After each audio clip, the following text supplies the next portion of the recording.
ഒരു പ്രസംഗം പഠിക്കുന്ന ഒരാളെ സംബന്ധിച്ചിടത്തോളം അല്ലെങ്കിൽ സമൂഹമായി ഇടപെടണമെന്ന് താല്പര്യമുള്ള ഒരാളെ സംബന്ധിച്ചിടത്തോളം ഇത് തീർച്ചയായും നമുക്കൊരു ഊർജം നൽകുന്ന സ്ഥാപനമാണ്. ഇത് നമ്മുടെ അനന്തര തലമുറയ്ക്കും അല്ലെങ്കിൽ നമ്മളൊപ്പമുള്ളവർക്കും ഇത് കൂടുതൽ ഉപകാരപ്പെടേണ്ടതുണ്ട്. ഇതിൻ്റെ ഈ പ്രവർത്തനങ്ങളിലൊക്കെ എല്ലാവരും പങ്കാളികളാവണമെന്ന് ആദ്യം പറയുന്നു. പിന്നെ ഇന്നത്തെ ക്ലാസ്സിനെ പറ്റി പറയുകയാണെങ്കിൽ സാർ ഒരു ഇൻട്രൊഡക്ഷനോട് കൂടിയാണ് തുടങ്ങിയിട്ടുള്ളത്. മൂസാജി അദ്ദേഹത്തിൻ്റെ ബിസിനസ് അനുഭവങ്ങളെ പറ്റി വിശദമായി കാര്യങ്ങൾ പറഞ്ഞിട്ടുണ്ട്. മൂപ്പർക്കൊക്കെ ഒരുപാട് നമ്മളെ പോലെയല്ല ഒരുപാട് വേദികൾ കിട്ടുന്ന ആളാണ്.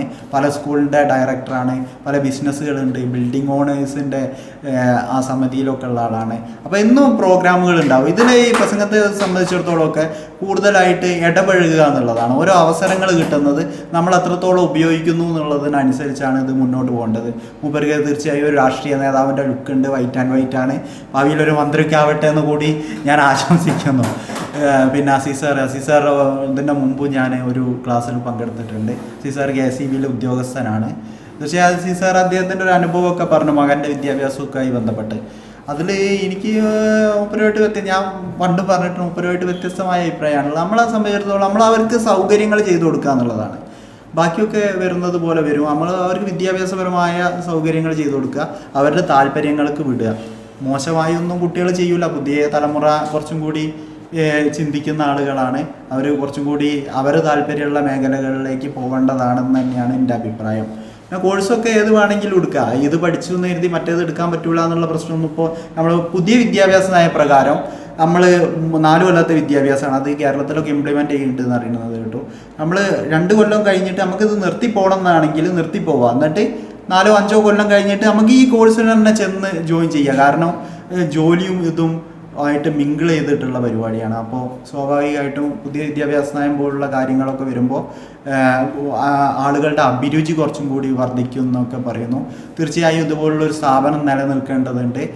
ഇതിൻ്റെ മുകളിലേക്കുള്ള പ്രവർത്തന സാറ് പറഞ്ഞതുപോലെ പെട്ടെന്ന് ശരിയാകട്ടെ. ഇതിനെല്ലാ ഭാവുകങ്ങളും നേർന്നുകൊണ്ട് ഞാൻ നിർത്തുന്നു. നന്ദി, നമസ്കാരം. പിന്നെ നമ്മുടെ മുകളിലേക്കുള്ള വർക്കുമായി ബന്ധപ്പെട്ട് ഉള്ള കാര്യങ്ങൾ അതിൻ്റെ പണികൾ പുരോഗമിച്ചുകൊണ്ടിരിക്കുകയാണ്. അതിന് വേണ്ടത് നമ്മളെ ഈ സ്ഥാപനം കൂടുതൽ ആളുകളെ നമ്മൾ പരിചയപ്പെടുത്തേണ്ടതുണ്ട്. ഞാനിതുവരെയായിട്ട് ഇത് നമ്മളെ ഓഫീസിലെ കാര്യങ്ങളൊന്നും പറഞ്ഞിട്ടില്ല. പക്ഷേ എൻ്റെ ഇതൊക്കെ അവർക്ക് മനസ്സിലാകുന്നുണ്ട്. കുറച്ചെന്തോ മാറ്റം വന്നിട്ടുണ്ടെന്ന് അവർക്ക് മനസ്സിലായിട്ടുണ്ട്. ഞാൻ ഇതിൽ നമ്മളെ ഗ്രൂപ്പിൽ ജോയിൻ ചെയ്തിട്ട് 2 വർഷമായി. ഇപ്പോൾ മൂസയൊക്കെ പറഞ്ഞ മാതിരി ഇപ്പോഴാണ് ഇതിൽ എത്തിപ്പെട്ടത്. ഞാനിപ്പോൾ ഇതിൽ 8ാമത്തെ ക്ലാസ്സാണ്. ഇപ്പോഴാണ് ഇതിൽ എത്തിപ്പെട്ടുള്ള യോഗം ഉണ്ടായത്. അപ്പോൾ ഇതുമായി വന്നിട്ട് എനിക്ക് വാട്സപ്പിൽ പോലും എനിക്ക് വോയിസ് ഇടാൻ ധൈര്യം ഉണ്ടായിരുന്നില്ല. ഭയങ്കര പേടി. അപ്പോൾ ഞാൻ ബന്ധപ്പെട്ട എല്ലാ വാട്സപ്പിലും എനിക്ക് വോയിസ് ഇടാൻ ഒരു പ്രശ്നമില്ല. ഇപ്പോൾ നമ്മളിപ്പോൾ ഒരു മാക്സ് 7 എന്ന് പറഞ്ഞിട്ട് ഒരു ഇതുണ്ട്, വ്യായാമത്തിൻ്റെ ഒരു ഗ്രൂപ്പുണ്ട്. അത് പഞ്ചായത്ത് തലത്തിൽ ഓരോ സ്കൂളിൽ വെച്ചിട്ട് നടത്തിക്കൊണ്ടിരിക്കുന്നുണ്ട് രാവിലെ. അപ്പോൾ പുതിയൊരു ഗ്രൂപ്പ് തുടങ്ങിയപ്പോൾ തന്നെ അതിൽ ഞാനാണ് ആദ്യം വോയിസ് ഇട്ടത്. എനിക്കിപ്പോൾ ധൈര്യം വന്നിട്ടുണ്ട്. അപ്പോൾ വോയിസ് ഇടാൻ ഇപ്പോൾ വാട്സപ്പിൽ വോയിസ് ഇടാൻ ഒരു പ്രശ്നമില്ല. പിന്നെ ഓഫീസിൽ എല്ലാ ദിവസവും രാവിലെ സൺറൈസ് മീറ്റിംഗ് ഉണ്ടാവും. നമ്മൾ ജോലിക്ക് ഇറങ്ങുന്നതിന് മുമ്പ് ആ ജോലിയുമായി ബന്ധപ്പെട്ടിട്ടുള്ള കാര്യങ്ങളൊക്കെ അതൊക്കെ ഒരു പേടിയായിരുന്നു. നമുക്ക് എല്ലാവരും സബ് എഞ്ചിനീയേഴ്സിനാണ് നമ്മൾ ഡ്യൂട്ടിയൊക്കെ ക്രമീകരിക്കുക.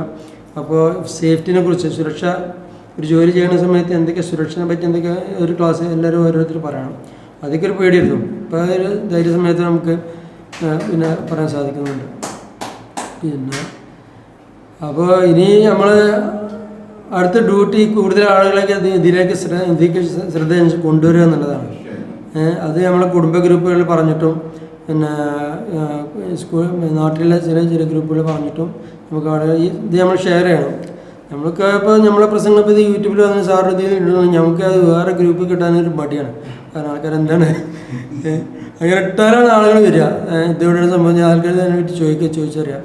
അപ്പോൾ ചോദിച്ചറിയുമ്പോൾ നമ്മളെന്തെങ്കിലും നമ്മളെ സംസാരത്തിന് പാകപ്പിഴകളുണ്ടോ എന്നുള്ള ഒരു പേടി കാരണം നമുക്ക് ഇടാനുള്ളൊരു ധൈര്യകമ്മിയാണ്.